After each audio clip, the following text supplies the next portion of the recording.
Maraming salamat po sa ELCAC, sa pangunguna ni Pangulong Nando Marquez from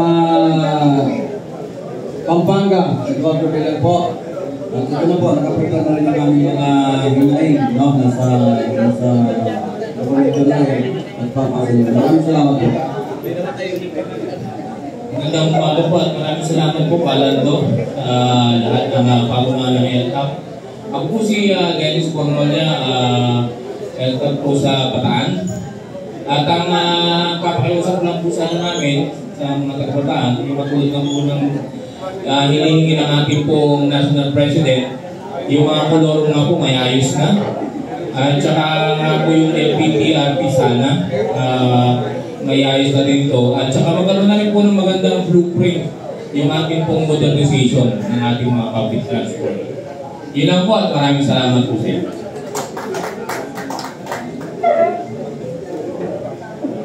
Magandang umaga po. Edmiliado po ng Tarlac.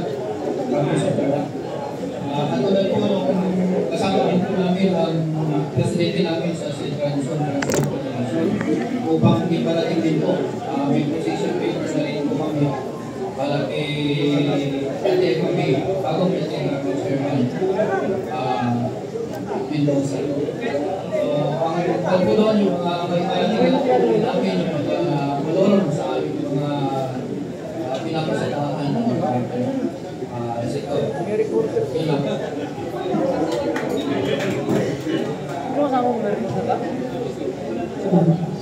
Ako po, good morning po. Maraming salamat po, Kalando. Hindi ko lang po, sana po, ipapatuloy po Honorable Government po sa yung subsidy sana ng mga modern jeep. Mas madalas na po. Mayroon ko na. Kasi yun lang po. Yun lang po lang ipapatuloy natin. Salamat po. Nagkasihan po kami. Sa amin, marami po.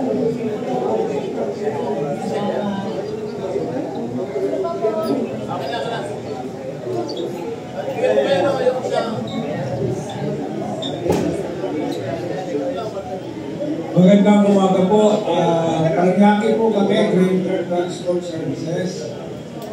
Preparado na po kami ng aming apila mula pang 2017 hanggang ngayon na kaharap po ako ay hindi pa po kami nabibigyan ng CPC.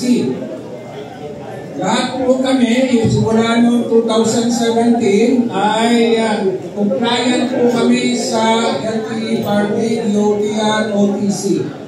Nagtataka lang kami hanggang nung namaalam na si Chairman Guades, kausap lang namin yung araw na yan, kasama ko pa si Alan ko, doon sa meeting, doon sa Kalayaan.